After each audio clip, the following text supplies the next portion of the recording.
It's 12 noon on the East Coast, 9 a.m. on the West. And this is RePrint. This isn't breaking headlines. This is a second look with context added for perspective. This is RePrint, edited after the headlines.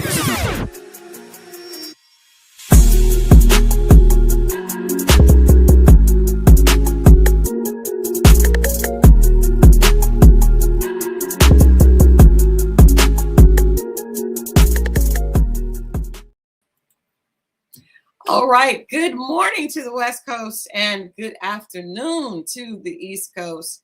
I'm Christal Jennings, and this is the RePrint with myself and, of course, Victor Flavius. How y'all doing out there on the East Coast? Good. You know what? We are well. We are anticipating some type of weather, trauma. A blizzard is allegedly on the way, but other than that, we are well. What about you? I'm good out here. It's a little cloudy, sunny today. Good today. Yesterday was cloudy, but today is a little bit more sunnier. Okay, all right. People on the East Coast are bundling up for the cold. So yeah. And in anticipation of a what appears to be a very aggressive winter storm on the way. I hope a lot of times people, the weather teams and news warn people. And we've actually, our governor has been doing television statements and telling people, make sure that they're prepared for the bad weather. And, I think, I hope that it's not that bad, but I do appreciate the fact that after we went through the blizzard Armageddon back in 2014, Georgia is attempting to be prepared. So, but hopefully it won't be that bad, Yeah, hopefully people prepared and got their food and batteries and things they need to to bundle down for a couple of days. You know how that goes, water or whatnot. Yeah, absolutely, hopefully. But you know what, this is such an amazing, I feel good today, even though we are on the verge of an impending blizzard, just because the Oscars nominees were announced yesterday, and I feel like I was a part of the team. I feel like I am a part of. I am so happy for Team Coogler. Yes, I am so happy for Michael B. Jordan and Ryan Coogler. What an amazing accomplishment! A few years after we protested because it felt like a lot of African Americans were not being seen. Their projects were not being seen at the Oscars. Ryan Coogler and Michael B. Jordan made Oscar history with 16 nominations for Sinners. Record breaking. That's never been done, ever. I know. Ever. 16. That's the whole. The entire show. Nearly the entire. Yeah. So if they get 2, 3, 4, it doesn't really matter. They still all get awards. That's amazing. Wow. Yes. I mean, like I said, I felt like they're like my little brothers that I was just like so proud of. Just just watching this journey. We know that they snagged 2 best cinematic picture and then best soundtrack at the Golden Globes, and a lot of people felt like they should have won a few more, but literally 16 nominations. That's when you plan properly. I watched. We both watched Michael B. Jordan come up as an actor, and we've seen him growing into a young adult and then to a man, and and also Ryan Coogler behind the scenes, all the stuff we've done. But Michael B. Jordan, more notably, he took his opportunity with the Creed film. Yes. He took a page out of Tom Cruise's book by becoming the person that owns Creed or. And took that franchise to a different level. So that was pretty smart of him in his early career, Yeah, I think they've both been making really smart decisions. Speaking of the financial aspect of it, Ryan Coogler actually owns the rights to Sinners. So we did a deal that was very different. And you guys, if you're listening and want to know more about this, we have a great article on LennoxandParker.com that talks a lot about just the journey that these two have been on, and the fact of how they've, made some smart business moves. I think when you see this happen, it's like the past teaching the present. I'm sure they've taken a piece out of all the people that have come before them. Right. And I think even with the deal with Sinners, with him having the rights come back to him after a certain period of licensing, has never been done. And with this movie, being so highly acclaimed, that's definitely going to pay off. Yeah, it's smart because I was reading earlier that it's an original film or score, so it's not like something he's read before in a book and it's an adaptive. No, this is him writing it, creating it from his imagination and doing it. So that's amazing. Yeah, I'm like I said, I think all of us are so proud of them. And then also, talent is great, but when talent matches up with the way you carry yourself, right, and the way you handle yourself publicly, that's even better. And I think both of these young men are just exemplary in how they handle themselves. Ryan Coogler has spoken about how his wife, supported him and believed in him early on in his career. He's all about business. We don't see anything negative about either of these young men. Just great examples of Black excellence. Not even Black excellence. It's just excellence. Excellence. I would love to see Ryan Coogler act. I haven't seen him in any movies, but Michael B. Jordan directs, and then he, Coogler acts. So it'd be cool to see Ryan Coogler in a film down the road. Maybe have a small part or something like that. But I also love the fact that they're just like this dynamo team. I know, right?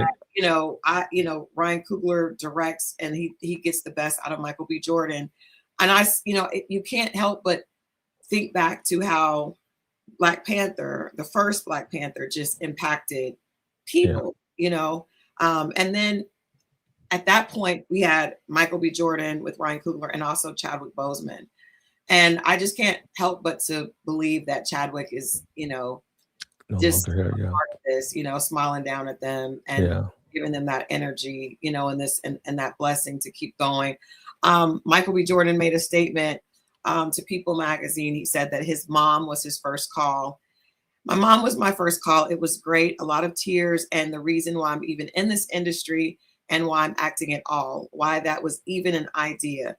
To talk to the woman who started it all first meant the world. You can't, I know, it's amazing. Just can't find a better example of a young man that really took his time. Not only is he talented, but he's also put in the hard work. I think both of them are talented, right? But I think when people work hard, they can often, supersede talent. But to have talent and the work ethic, and know how to carry yourself with a sense of integrity, is just, I'm just. It also brings home the point where Hollywood was saying that Black actors aren't big enough for box office, international, and all the stuff. And Ryan Coogler and Michael B. Jordan show that we can take the box office, we can be international, we can support Hollywood. And you see with 16 nods that pretty much they took the whole thing. They took swept. Yeah. Swept. And I think it's I do think that there's obviously a lot of discrimination within the construct of Hollywood, right? But I also think that there's a certain amount of courage to being unwilling to compromise what your dream is, right? And what you feel like. So I just feel like with Ryan Coogler, creating Black Panther in the way that he did with Marvel, and it was unapologetically Black, right? That movie was just unapologetically Black, and it still did records. It did, it impacted across racial boundaries. And so I think sometimes the lesson in there for me as a creative, and I know a lot of people listening, are creatives as well, is as opposed to shrinking back because we feel like we don't always, Hollywood may not have the faith or the belief in people of color being able to resonate across, the globe, as opposed to shrinking and trying to make it palatable for the old regime. He went against the grain and was like, I'm just going to do something that it just felt so much like an ode to Black pride. And it worked. And he's continued to do, and not compromise, not try to fit himself inside of a pre-made Hollywood box. And I think that's also a great lesson to pull from. Yeah, he did a good job with all the films he's done. From the wardrobe to the soundtracks to everything. It's such excellence. You can pick it apart and find, something in each section of it. And he put his foot in it pretty much on everything, Yeah. to be lack of better words. But yeah, they're excellent producers, and just the fact that they pick these films and the stories behind it, it makes you look forward to future projects coming. The new Black Panther coming up and whatever else they have coming up along the way. Yeah, that's great stuff. Yeah.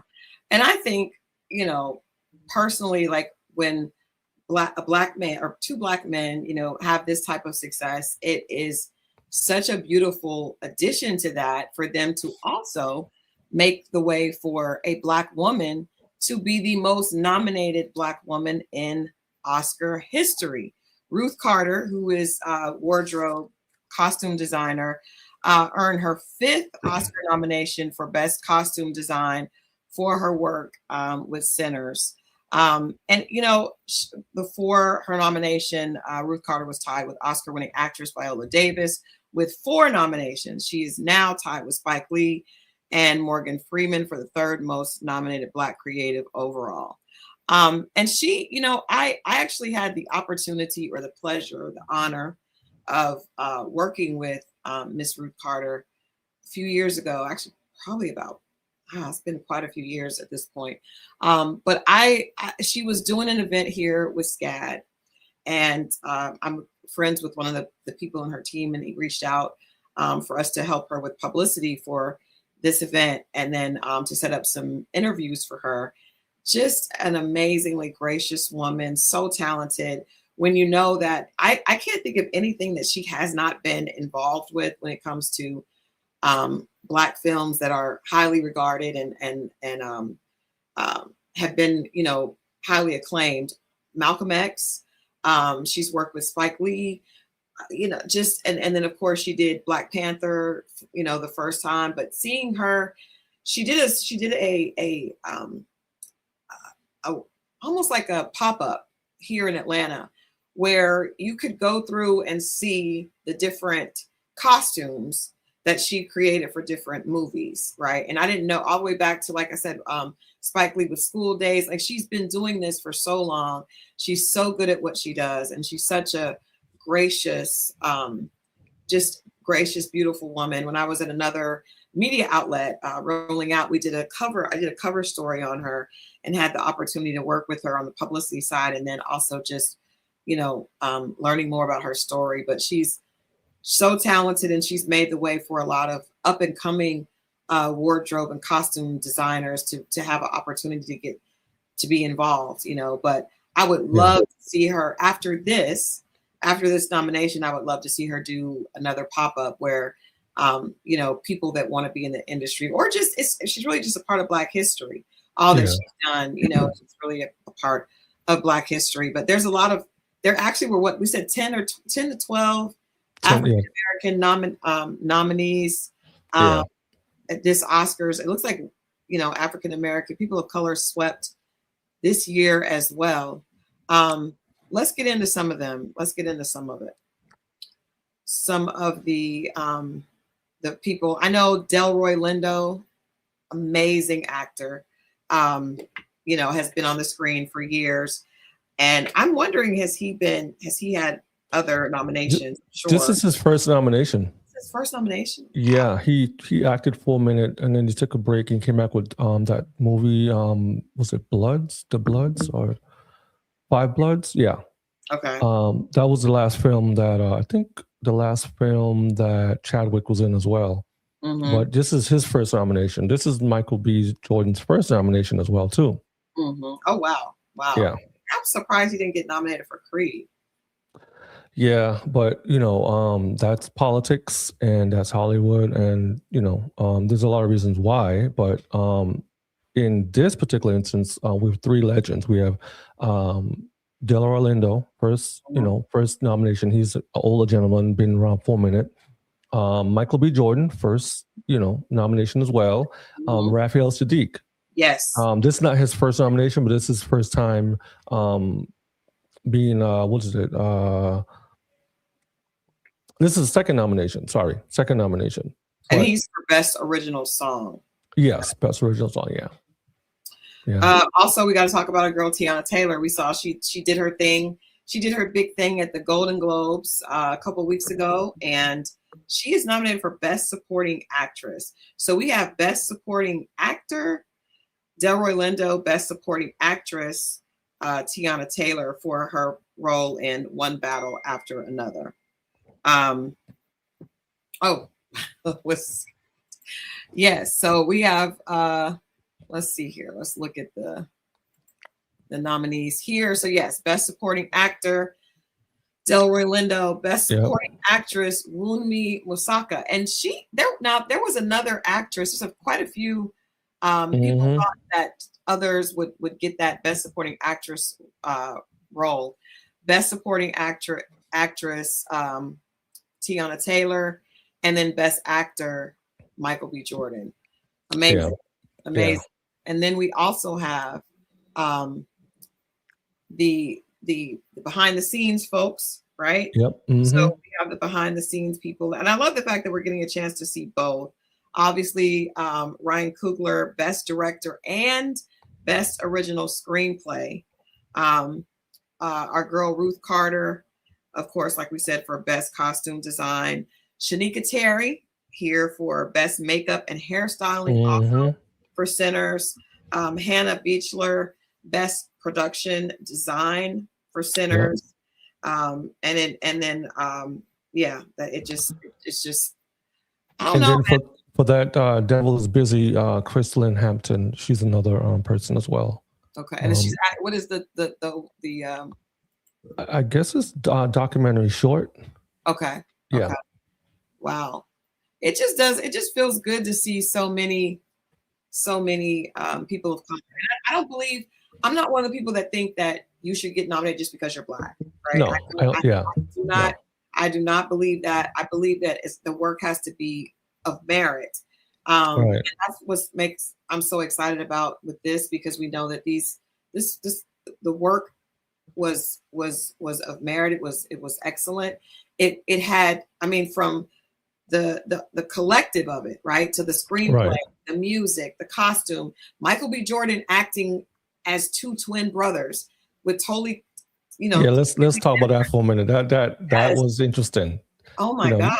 I don't know. I know people do. I know there's like a new, well, not new, but Hollywood. There's a way to do it in Hollywood where you have, two parts. But that was done so well. I don't know how they did it, but they did such a good job with how he played those two parts, and two very different characters, even though they were twins.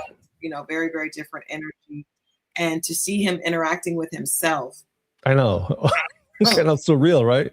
It is. So I'm like, just very, very well deserving. Now, some people were upset because there was a snub. Let's talk about this a little bit. Wicked was, people feel like Wicked was snubbed because neither Ariana Grande nor Cynthia Erivo received Oscar noms, and Wicked for Good. This is the second. This is the sequel to Wicked. Was not received 0 nominations as well. What are your thoughts on that? Well, I honestly haven't seen either one because those are like, I guess, kid movies and Halloween based and whatever. But I don't know. I think the well, first of all, the Academy always struggles with sequels and musicals, right? Especially when they're seen as a spectacle over substance. So like, it's all the fluff and no like substance in it, right? And then you have people who vote for the films.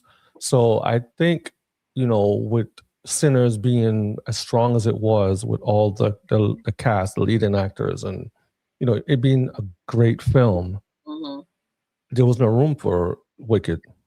And this is a sequel, so they won last time. So it's almost like people really want good content versus just fluff.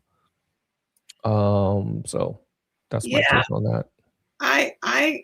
I will say this. So the first Wicked won 2 Academy Awards, Best Costume Design and Best Production Design, which really still is not like, that doesn't speak to the film. I did see the first. I did not, and I saw it because I was doing a piece for another outlet I write for, but it would definitely not have been my, I probably wouldn't have seen it if not for that, right? Right. I don't know. I guess I'm a Christian. I just felt like I wasn't in alignment. The movie was not in alignment with my beliefs. Also, I will say this: the press run for Wicked for Good was kind of strange to me. Really? Ariana Grande and Cynthia Erivo were, doing press together, and it just felt odd. Weird, yeah. Yeah, the way Cynthia was like fawning over her, and it just felt very strange. And I'm not really sure what was going on there. I'm not really sure, but I know it just kind of felt odd to me. People, there was that moment where they were doing red carpet, and I guess an overzealous fan, stepped out and tried to touch Ariana and Cynthia. That didn't go too well. Yeah. Yeah, and I'm not against the protection, but it just, you would watch interviews and Cynthia would be like fixing her during the interview to where it was almost disruptive. Yeah. It just felt strange, and I also feel like I was not in alignment with. I was gonna say that. The message. I was gonna say that. Yeah, in the entertainment world, there has to be some level of supposed to relate to the artist or the performance. If we can't, if the audience can't connect or relate to it, then it's like in Sinners they showed a lot of African heritage with the music, the food when she was in the kitchen cooking and the healing stuff, and they showed a lot of elements that people relate to even to this day. Wicked, it's just commercial. It is. It felt like story. Like a fairy tale type story. And I know that what a lot of people don't know, because I've always been a big Disney person, a big fairy tale person, but a lot of those fairy tales are really rooted in some pretty dark stuff, and they give us the watered down version. But it's unfortunately, and like I said, I'm still a fairy tale girl, but I'm able to see now, kind of discern. I almost took a break from Sinners. Like I almost didn't see it at first because the word was, "Oh, this is some dark, voodoo stuff, and we shouldn't be involved." And I was like, I don't know if I want to see Sinners. When I finally saw it, I was like, "Oh, this is totally not what it is, and what everyone's saying it is in the media." And so even that had a somewhat of a rocky start with people, it did second guessing. I felt the same as you, because I feel like just as a Christian, I have it can be very challenging sometimes to support things that I feel like are not in alignment with what my core beliefs are. And I did feel like that. I mean, the title, like Sinners, like Wicked, like what is happening? Like but I also understood once I looked, I took a chance, because a lot of times for me because I write, I've always been a writer. I will look up what is like the summaries and the pitch for the film and try to figure out what that is before I see it, because I want to know like what is the underlying message here? What are we doing? What in a lot of things I'll do research and look for the actual, like sometimes you can even, some screenplays you can even read prior just to kind of see what it is. And so I think there was a lot of messaging there that was cleverly hidden. Even in how music can be, a gateway to so many things. It can definitely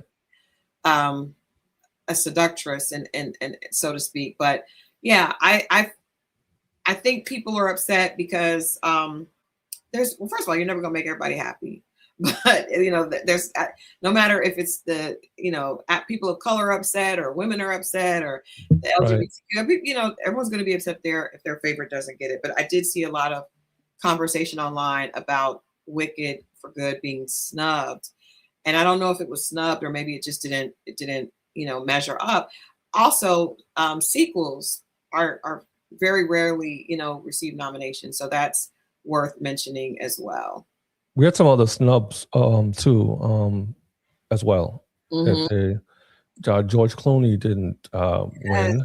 Yes, He didn't even get nominated. George Clooney was nominated. Adam Sandler, who's also big Hollywood guy. Now Dwayne Johnson. I didn't see The Rock. Dwayne Johnson. I guess we have to call him Dwayne Johnson now that he's not. He's no longer in WWE, but still a Rock. You're right. But the movie that he did was about a MMA fighter. And I think it was that a bodybuilder, one of the two. I think it was an MMA fighter. MMA, okay. Yeah, but he basically had to go through a metamorphosis physically. Yeah, he did. Take on this this role. I'm going to pull it up here. But I watched some of it just because there was I did a piece on how this film was not received as well. And he really went through a lot and played this guy's, it was like a biopic, right?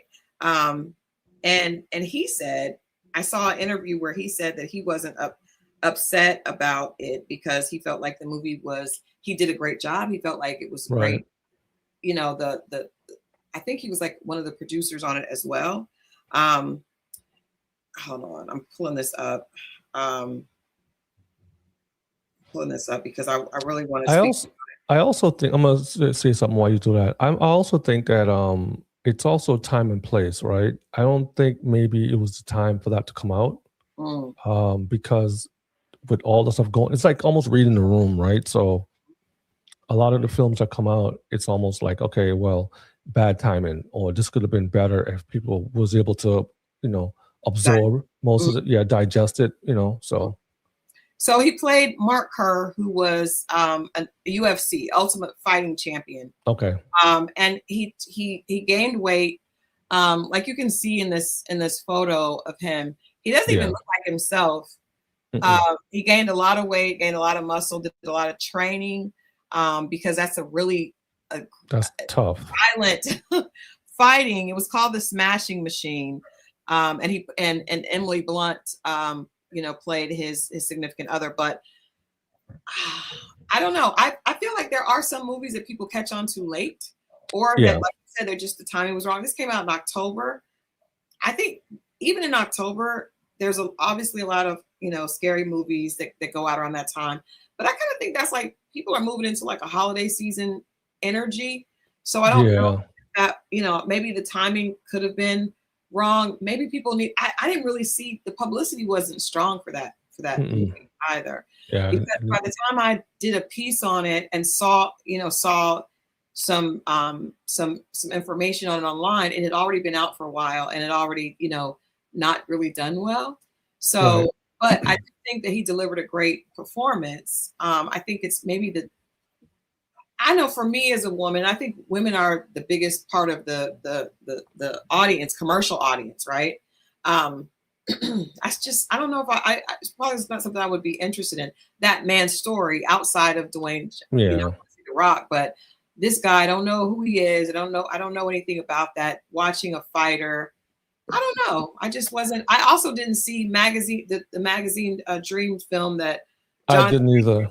It felt like that was kind of because I know he did a full transformation, physical transformation as well. They were very proud of that movie, but it didn't receive any hype. And I think outside of his legal trouble, we probably wouldn't even have known about it because that's the only reason we heard it, because that was the first movie he did after dealing with all the legal issues that he was dealing with. But I did see that the one with George Clooney.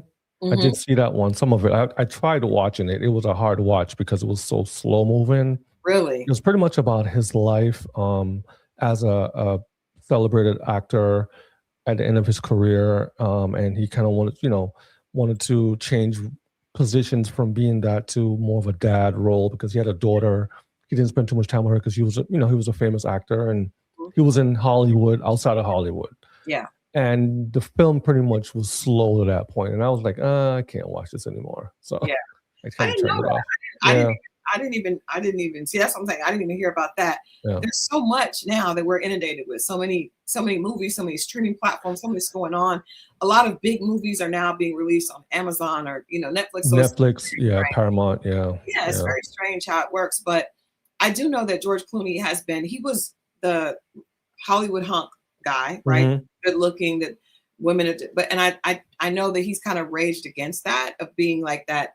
He wants to be taken seriously, and he's not really like, he's that guy that has the looks and the charm, but he doesn't really, lean into that. He's really like a hard worker and wants to be more substance driven. So, but I'm excited. I can't wait for us to do our show after the Oscars. We should do a leading up to the Oscar show before, and then I was thinking we should do an Oscar show. That would be fun. Good, yeah, we definitely should. We have to have a fashion segment. I may need to bring on somebody for fashion to talk about our fashion. So we definitely have to do that. What goes up must come down, and so. Oh boy. So after hearing about all that Black excellence, we've got some disappointing news. Yeah. Gervonta Davis, who has been he's not a heavyweight champion, but he's been a boxing champion, has found himself in some trouble and is currently, I don't want to say he's on the run, but he's kind of on the run. There's a warrant out for his arrest because of a domestic violence situation with a significant other. I don't know if it's his official, I know it's not a wife, but it's a woman that he's been romantically involved with. And a warrant was put out, and instead of turning himself in, he continues to kind of, I guess, elude the law. So far, Gervonta is undefeated, but and I think he was up under Floyd Mayweather initially. Floyd, I know, removed himself because Gervonta's behavior was very, very different. He's not disciplined, and I know in order to be a fighter, you have to be very disciplined. What I do know about Floyd Mayweather is Floyd. A lot of people think of his media persona as what they know of him. He's involved in a lot of conversation, but when it comes to the sport of boxing, I don't think anyone is more disciplined than Floyd Mayweather. So it made sense that having Gervonta as a protege would not work because he did not really get with the program. Gervonta is talented, but I am afraid that maybe his maturity level was not at the same level as his talent. He's known for explosive knockouts, and he was a huge draw. I think a lot of that was because of his connection with Floyd and the fact that he was undefeated, but he's been in the news more often for negativity, than not.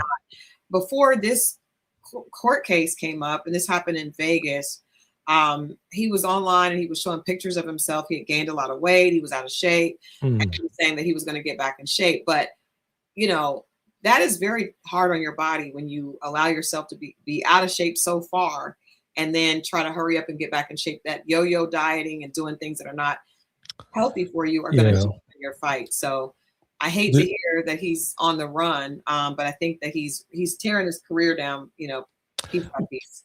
Well, I'm gonna add to that. So the arrest warrant was in for Miami Gardens Police, and U.S. Marshals are currently looking for him right now. Yeah. And because of those allegations that he's dealing with, his title was downgraded. So he lost the World Boxing Association downgraded his lightweight title. So he lost that situation, and he has to resolve it, after his legal matters. Also, his Jake Paul fight was canceled. He was supposed to fight Jake Paul, so that got canceled. So he's dealing with a lot of issues, legal and financial, because that's a lot of money he just lost. It is. Both this, Jake Paul is. What do you think about all these exhibition fights? These fake, influencers fighting real fighters, and then I think a lot of these are fakes. I don't think it's good for the sport. So I don't think it's bad because, first of all, it's a sport, right? So I don't want to take it too seriously on that level. But these guys also train. Jake Paul trains. We might not like him, but he trains pretty hard. And he's also bringing money and face to a audience that normally doesn't get the money, or the recognition. Boxing is a sport, and so there's two sides. If you want to be an athlete and you train for that, then you go into the Olympics and the more serious side of stuff. But most of these guys that do it want that. But if you can't get that, then you go to the other side where it's just you're a boxer and you join, because there are different organizations you join, different groups you join. The exhibition part of it, I think, is fine because, again, if I was a boxer, you get beat up. Yeah. And a lot of the athletes from even football, a lot of the kids when they have CTE later on in life because they've been playing sports since they were 5. And your brain gets whatever. So I think for a sport, exhibition wise, it's good to show your skill. But if you really want to be taken seriously, then it has to be on a Olympic level or something like that. Well, I think, you look at lightweight champion of the world, middleweight, welterweight, middleweight, heavyweight champions of the world. I think that is taken. I worked with Roy Jones Jr. before, who was an amazing athlete in his prime. Obviously, Evander Holyfield, amazing. Mike Tyson. I really think, to me, I think Mike Tyson was probably the biggest boxing star that we'll ever see. But that did not end well. He's fine, but his boxing career, didn't end well. Floyd has managed to keep it, but I think he actually has another doesn't Floyd have an exhibition fight coming? I believe he may have one, but I'm not sure. Floyd and Pacquiao may have another one coming, I think, but that's exhibition. Yeah. And I know I was talking to a couple of friends. They were like, it's better that he do exhibition than because it's not as hard on, like you said, it's not as hard on your physical as the fighting to the death of the championship. But I think boxing, there's respect with that sport. I just think that we are not seeing those type of charismatic draws that we did have with, I think Floyd is probably the last one, right? So I think the sport is suffering because of that. And that's why it's really sad, because I think Gervonta really could have been, and he still has time. He's very young, very, very young, but he's just making a lot of bad decisions. So I hope that he can get himself back together. First of all, he's gonna have to turn himself in, because if he gets caught, it's gonna be worse. He would listen to someone and turn himself in. But also the times we're living in, right? So take it some history here. Muhammad Ali had legal issues when it came to Vietnam War. He didn't want to go. They locked him up, whatever. And now, different time, Gervonta have something else going on. He, legally could be locked up as well. But there's two different times. Muhammad Ali's era, respect and Black excellence and civil rights, and then you come this era and it's just a different mindset. And so these kids have so much more, but at the end of they're not using seriously opportunities. I do want to clarify. So he has 2 cases out. 2. Okay. 2. Okay. There's a hit and run case that he was involved in Baltimore. Okay. And that crash included 4 people, including a pregnant woman, and he fled the scene. So he was convicted and sentenced to house arrest. And then this recent is the domestic violence allegation. And this is back from a 2020 incident. And in 2022, the arrest, the charges were dropped. But as of right now, I guess certain charges were dropped, but he still had some that he was needed to show up for. So he's been in trouble since 2020, this consistently from a hit and run. And that's so strange. Like, why would you run from a hit and run unless there's something going on? Because he fled the scene, everyone else stayed there. And then this recently, also with the domestic violence. So I hope that he's able to get himself together. Like I said, he's young. He was full of promise, but I think not having that mentor in Floyd that hurt him. I think that he's a reminder that it takes more than talent. You got to have that discipline. We're talking about with Michael B. Jordan and team. And you have a team around you. Yeah. Mm-hmm. Even if you're talented and you're even if you are the talent and you are talented, you still have to have discernment. Right. and the right people around you. It's a lot to make your name brand move forward, because a lot of people are talented, but if you're not listening to the guy or the woman who's giving you the advice, then whatever happens to you happens to you. Yeah, it goes bad quickly. It can go it almost can go bad faster. Yeah, and it's almost building your career and building this opportunity, and then to destroy it immediately. So speaking of destroying careers, I gotta talk a little bit about my guy Chris Brown. Now, Victor, Breezy. I am a Breezy fan. My daughter and I have gone to every single Breezy concert. Yes, he, was in some things when he was younger. Chris Brown is 36 years old now. The situation that the domestic violence situation, including Rihanna, happened when he was 17, 18 years old. I think he's owed some grace for that. He was in fashion. He was in Paris for Fashion Week just recently. There he is walking down the street looking absolutely amazing with his road manager Ant there behind him. So Chris Brown, I thought this was hilarious. I said Chris Brown handles a bugaboo fan. Yesterday online, there was a fan. I'm a fan that he blocked on Instagram. And so instead of, begging him to get to let her, to unblock her, she made a song. She wrote a song. She's a songwriter, and she sang, "Chris Brown, please unblock me." I mean, she was I can't say, but it actually was it sounded really good. Like if you listen to it, I think with the Shade Room, a couple other platforms posted it. What happened is Chris Brown saw it, and he did not unblock her, but he did repost her song in his story. Amazing. I thought that was a very wise thing, because obviously she wants attention. Yeah. She wants attention. I don't know what she did to make him block her, but he's one of those celebrities that I have old publicist bones. Like I was a publicist from way back where we would just tell client talent not to respond. Chris Brown responds. It's almost like sometimes I wish I could just take the phone away. Right? Because he will respond. He's emotional. He will respond. But I think that also he's just a very authentic person. I think unlike a lot of celebrities, he's very authentic. He's going to say what he thinks. He's not going to hide it. He's talented beyond, but he also is very human, and he allows that human side. We see him get upset. We see him, show his feelings a lot on social media. So something this fan did to piss him off. He blocked her. But then he reposted, and I thought that was a very gracious way of handling that, because she's talented. If you can make up a song, get production behind it, but it didn't. She still wants him to unblock her, which I'm sure he's not. So people were talking yesterday just about how amazing he looked at Paris Fashion Week, dressed in all browns. Most people would not look that good in all brown, but Chris manages to pull it off. Pulls it off, yeah. Yeah, but you said there's more. There's more. Yeah, so he's back in the headlines, not for music, but for a legal move tied to his infamous moment in his career. As story have it, Chris Brown is asking a LA judge to block any mention of Rihanna in his ongoing $90 million civil lawsuit. Brown wants the court to exclude references to the past relationship and 2009 domestic violence case from being brought up during proceedings. And why is he doing this, you ask?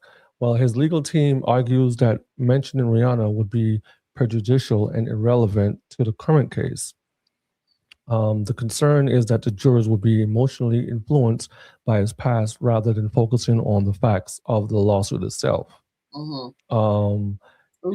He pleaded guilty in 2009 for assault on Rihanna, which we all know didn't work out well in his favor as far as, in life. Just it didn't work out good. Yeah. Yeah, definitely ruined and I won't go into, that situation, but I do think at some point he should not be continuously dealing with that. I think most of us have had something that happened when we were 16 or 17 or 18, that in our 30s, almost 36 years old, almost 40, he should not have to still be dealing with that. I think that's unfair. Yeah. It is. But I guess we'll have to see. Then there was another case. This lawsuit. What is this lawsuit about? Because I know there was one that happened overseas where he was arrested overseas and detained, And that one was allegedly because of him getting into a fight with the producer. And I believe that particular lawsuit was dismissed. This must be another one. Yeah, this is something else. I'm not too sure. I know it's a $90 million civil lawsuit. It's a lot of money. Yeah. Yeah, but this just shows, it's a larger question about accountability versus relevance. Yeah. But I think there should be. I think there's like what irritates me, and I think this is a good point to talk about. Like we have a statute of limitations on so much. Like we just finished, all being exposed to this horrific, violent video that we saw Diddy attack Cassie, right? And they weren't able to try him on domestic violence because there's a statute of limitations that prohibits that being, him being tried for that. So it's very hypocritical, in my opinion, for there to be a statute of limitations on a crime that's committed. And now we can't go after you because of that. But if he does something and he pled guilty for it, we can still bring it up way past what would be the statute of limitations. That seems a little bit hypocritical. Well, I guess it plays the character, right? So what I'm reading is he was dragged into court by former employees, Patricia and Maria Avelia, who are demanding $90 million in damages following allegations of permanent injuries caused by his dog, which attacked Maria while she worked with him. Oh, yikes. So that's what that is about. So now I feel even stronger because the dog attacking her. Now I saw his dog. He's done interviews with his dog. This is a treacherous dog, right? It's an attack dog. Oh, it's one of those big attack dogs. I used to have a Cane Corso, so I know when you have a dog like that, it can be very irresponsible to not have them contained. However, his dog attacking her really has nothing to do with what happened in 2009. No, it doesn't. But they'll throw it in just to muddy the waters to get a But they should not. I think that's wrong. But you know what? So we talked about Chris Brown. I think he's having a great time in Paris. Hopefully that will be dismissed. Obviously, this is someone that wants money from him. And he'll probably get some of it. Knowing how this goes, he'll probably get some of it. But I mean, this case with the dog bite is serious, and it is. It's not like they're taking him to court for something that didn't happen to them. At his residence. So whether it's $90 million worth or less, then that's of course you always shoot high, and then you get what you. But I just hate that it also speaks to him being a violent person. That's not the same as. Your dog doing something is not the same, But to add context, we had my husband and I. We had a Cane Corso, and he attacked two of our dogs, and my husband had to put him down because he said, it would be irresponsible of me to keep this dog, knowing that we can't necessarily control him. Right. Very obedient to us, but he could snap, and it was like we had to make a decision in a split second because the dog could cause harm to someone else or someone else's dog. And we were able to, we were smart enough to realize that. But if something had happened before we had put the dog down, I don't think that would have spoke to my character, Anyway, there's another Chris in the news. Chris Noth. For those of us that were huge Sex and the City fans, Chris Noth was known as Mr. Big. Mr. Big was the longtime love interest of Carrie Bradshaw, who of course was played by Sarah Jessica Parker. There are few shows that have the type of cultural impact that Sex and the City did. I think it kind of crossed over everywhere. I was in college when this series was on, and my girlfriends and I would get together and watch it all the time. Mr. Big was the love interest that it's like the guy that you could never get out of your system. And they had great chemistry. When the reboot for Sex and the City came back, and Just Like That, it was called And Just Like That on HBO. Mr. Big's character was offed within the first episode, right? And I remember wondering why, because that was a big draw of the story. Not only did we lose Chris Noth, we also lost one of the four core actresses. So it just felt like it was. I really think it probably was a waste for them to come back. I didn't enjoy it as much because that chemistry that we came to love so much was gone. So in first episode, Mr. Big gets on a treadmill and passes out. Now, what we're just learning, because he's doing press now, is that in 2021, he was accused by multiple women of sexual assault. These incidents came from the early 2000s, kind of back when everyone, right after 2020, people were, airing out people for things that had happened years ago, specifically because laws had changed, I think with the Mann Act, and it just reopened a lot of old wounds. So he was accused by multiple women of SA, and instead of having a conversation with him, he's doing press for a project that he has coming out, and he said it hurt his feelings because he no longer is friends and doesn't have a relationship with Sarah Jessica Parker or any of the other, Cynthia Nixon, or Kristen Davis, who are the two women on the show, because after that the accusations came out, no one contacted him. He just learned that he was written out of the script for And Just Like That. And so he said he was honest about how it made him feel. I guess he felt like he could come out and talk about this now. He has always vehemently denied the accusations. He was not convicted of anything. And I'm not sure if he settled with some of these women, but he hasn't went to jail or anything like that. We've seen other people deal with consequences of those allegations. He is not. He has, for all practical purposes, we have to assume he's innocent until he's proven guilty. So he said it would have been great if they would have talked to him, reached out to him, and asked him what was going on. Instead of reaching out to him, Sarah Jessica Parker did make a statement saying that it was really important to support and believe victims when these type of allegations come out. And so I want to ask you and our listeners, like, what do you guys think about that? I can understand both sides. I have a dear friend who was accused of SA years before this happened, but in the music industry and entertainment industry, there's always allegations. Some allegations are false, some allegations are true, and it's hard to you don't know, And so this young lady I was aware of was like in tears, crying about the situation from a colleague that I worked very closely with. At first, I was tempted. I'll be honest, I was tempted to believe her because I'm a woman and I know how it feels to be in situations like that. But I did have a conversation with him, and he was very hurt that I did not come to him initially. I did come to him, but it was later. And I apologize because I did, he and I have been friends for years, worked together, have a great working relationship. So I took accountability for being emotionally, having an emotional response to that. And I think a lot of times women can do that because it's easy to empathize with another woman, but it's also very unfair to just assume that someone is guilty before you've had a chance to know the complete story and hear their side of it.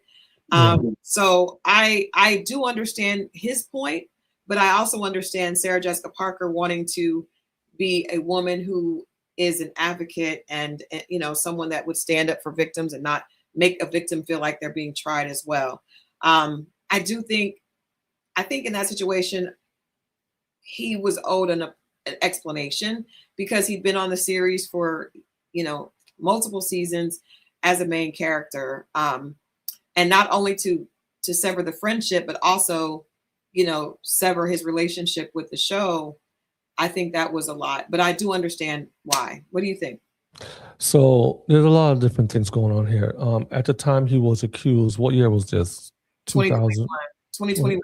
But the incidents had happened back in the early 2000s. But at the heat of the cancel Me Too movement, this was happening. So his name is he's not just a regular degular dude hanging out. This is an actor who's part of an agency, whose name has been on a lot of movies and TV shows, and he's a big name. So you have a lot riding on your name versus a regular guy who's just, corporate or whatever. Right. And you're acting with a whole bunch of other people who are represented by other brands and people. So, yeah, while he deserves to be given the benefit of the doubt by his friend, he also has to look at it from a corporate standpoint where you're represented by a big brand. So you can't just be like, okay, well, I didn't do it, or, this is my side of the story. No, it has to be some action taken Yeah. For what happened, but he still needed to be made whole, I guess, by her, by having a conversation. If you're a friend of a person, sit down with them, have coffee, whatever the case is. But at the moment, everyone's like, okay, well, if someone said something you did, then we'll believe it until court says otherwise. There's a whole TV show. What was that? Is it Good Morning on Apple? Yeah. Good Morning with the talk show. Yeah. Mm-hmm. Based around that whole situation, and in the end, the guy ended up taking his life. But same thing happened to him, But it actually did happen. So it's a very weird place to be. Friend, if somebody came and told me something about you, I would have to ask you. I learned in that situation that happened years ago, right, to not operate an emotion when it's something that's serious. I think it's okay to take a beat, but I think I would want someone to ask me, if we have a close enough relationship, I would want at least give me the benefit of the doubt. Unless something happened to her with him, and then and she, she's like, maybe he touched me inappropriately or said something, and then maybe she felt, who knows? I don't want to speculate on that, but that it could be like that. Speaking of another situation of SA, that seems to be a big thing in the news lately. I mean, we see, and I'm actually happy, because for years Hollywood and music, and have been very much a part of culture that's toxic, for women in many cases, and men as well. But this Blake Lively and Justin Baldoni case will not go away. Everybody knows, well, most people, if you're following this, that after the movie It Ends With Us, and I watched the movie and I really liked the movie, and then after all this came out, I'm just like, I really don't. It's hard to enjoy the movie after hearing all this. Blake Lively accused Justin Baldoni of inappropriate and uncomfortable behavior on set. He denied the allegations. The reason this went, is such trending news is because Blake Lively is a huge, beautiful actress, very celebrated. Justin Baldoni actually is he's nothing to sleep on himself. Right. And the film was well. A lot of people felt like they didn't have chemistry on film. I didn't see that. But now we have another huge star in the mix, probably the biggest that we have right now. Taylor Swift is now been pulled into the conversation because she is a close personal friend of Blake Lively. And so it's just a lot of really pettiness. I'm sorry, that's the wrong slide. A lot of pettiness going back and forth with this. And some text messages were released between Blake and Taylor, basically, talking about Justin, and saying that he's, I don't want to say exactly what the text messages said, but it was some negative text messages about Justin in their text thread. Taylor Swift has not commented publicly, but these text messages have been released, and people are weighing in and kind of choosing sides. Taylor Swift is extremely influential. Blake Lively is extremely influential. You also have Blake Lively's husband, Ryan Gosling, involved. Like, it's a lot of stars doing a lot. So I'll be glad when this is settled, because I think both of Blake looks like she's moved on in her career. She's looked amazing at the red carpet. Red carpet premiere a couple of days ago, but it just keeps being, it's hurtful on both sides. They both have other celebrities, kind of vying for them and speaking up for them. But again, we talk about accountability. Is she taking him to court? She is. But this is all in, she filed a legal complaint, and he denied the allegations and countersued. So at this point, they both have lawsuits against each other. And he's claiming that, this is messing up his career. And I'm sure it is. Because even if he does, if he is acquitted or they settle, this still has dirt on it. So somebody may feel like, I don't want this conversation attached to my project.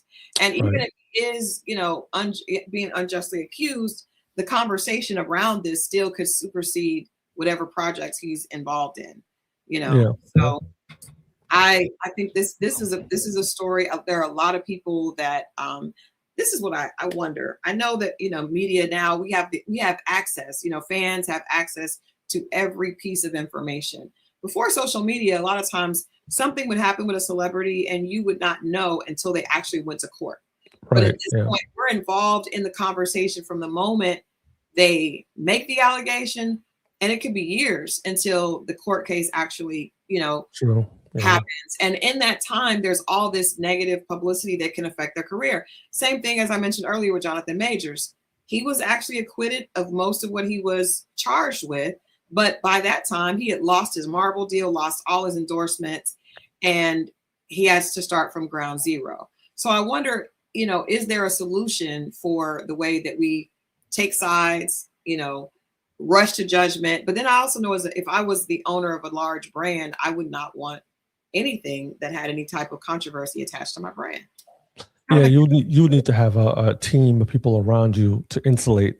I would be like, okay, so who's on your team? Do you have damage control? Do you have a publicist? Do you have a lawyer? How's that look? And then just in case something happens, but you need to have the right people around you to make these decisions based upon whatever that happens. And if you're guilty and you're that type of person, then you're not going to have those things because that's what you do. But if you're a brand, you want to think like a brand, and you have to have all these different pieces to keep you insulated from issues. And that's the only way you can not so much guarantee success, but I think that would guarantee some type of I think it can keep you safe and help you manage it to a degree, as much as you can. I like I said, I spent many years as an entertainment publicist, and a lot of times talent is, when it comes to your personal your personal reputation, it's more than a brand. It's like you, and you don't want, a lot of times people want to speak out because they don't want people to think badly of them. So I understand, but then also, like you said, the best thing is to have a team of people around you that have your best interests at heart, that you trust and that you will listen. Right. And I'm not sure if, which side, because both sides have been slinging a lot of mud. Blake Lively's team for sure. I mean, there's been allegations of, bringing in, media people and different people to help promote this story. We won't know until, and we may never know, honestly. The people that probably know the only two people that know probably are Blake and Justin exactly what happened. But at this point, it seems to be like, trying to destroy a career. And if it's true, but there's a lot of people that are backing up both sides. So this will be something that we'll just have to. Yeah, we'll keep looking at. Yeah, we'll keep looking at this story.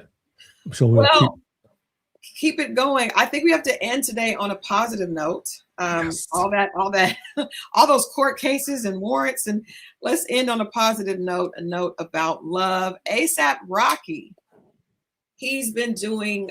He's got some fashion. Done some fashion stuff at Paris Fashion Week. Of course, he and Rihanna were photographed together, and he's been doing some interviews. We know that he was in Highest to Lowest with Denzel Washington, probably this last big project before now, and he did press for that. But this time, he actually is talking about his family. He's talking about his relationship with Rihanna, and they have 3 children. One of the reporters asked him how many children they were going to have, and he said he wasn't sure. He said at this point he's almost catching up to Nick Cannon. What I thought was really interesting, he said that he was given advice to men, and he said he did fumble a good woman at one time, and that good woman he was talking about was Rihanna. And he said when they first met and were together, they always, I guess, had chemistry, but at the time he wasn't ready for it, and he, kind of fumbled it a little bit. And he said, but we would always see each other. She would come and support me. I would go and support her, and on a friendship, in friendship. And then when he, got to be in a better space, he realized that was the love of his life. What I love about their relationship, and why I think people feel, we see them and they're 2 huge stars, but they don't have they don't garner the type of gossip that people usually are doing. And I think it's because they're a lot alike. Rihanna's from Barbados. He said he has family from Barbados, but not even just the location.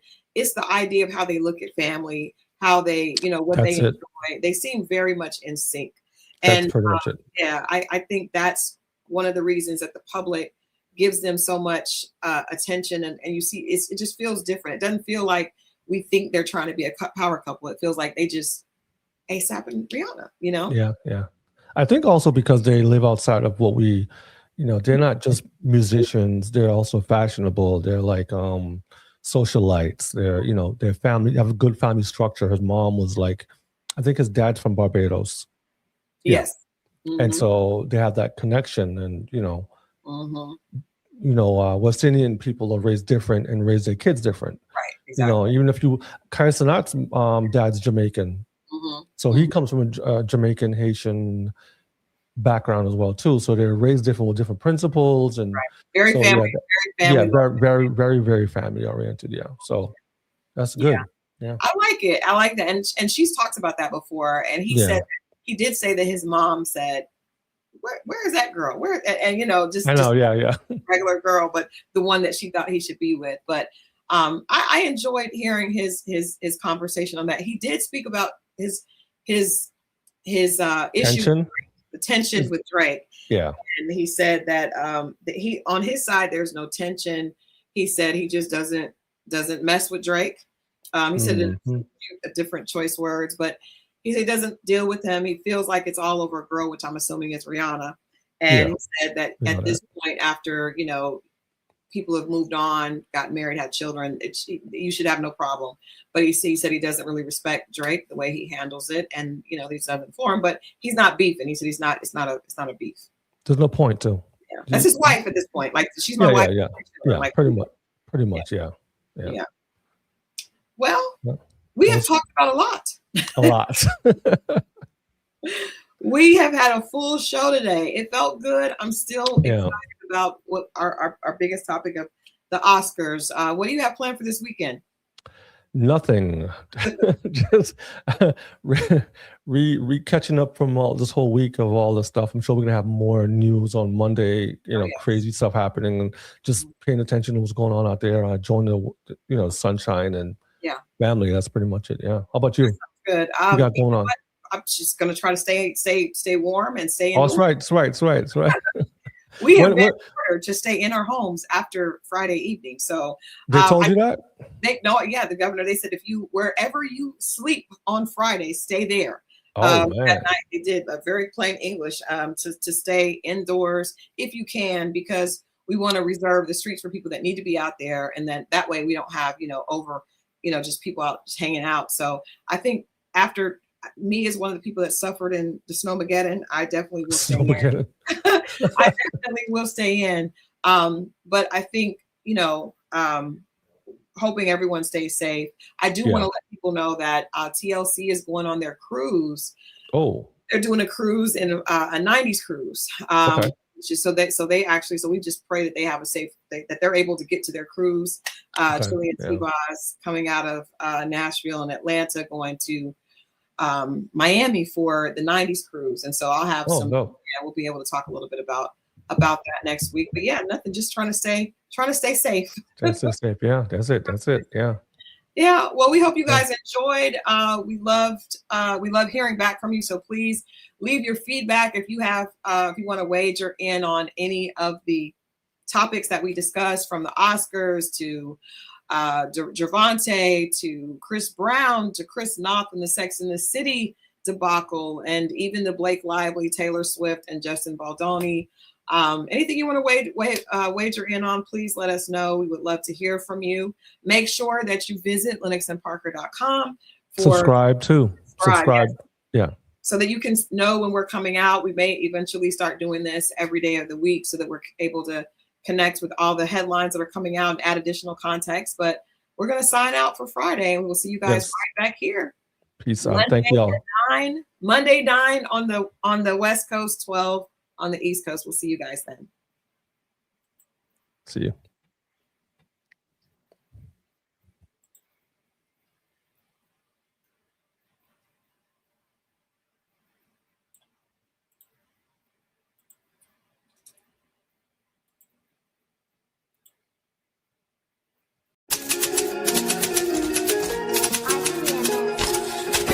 is 12 noon on the East Coast, 9 a.m. on the West. And this is RePrint. This isn't breaking headlines. This is a second look with context added for perspective.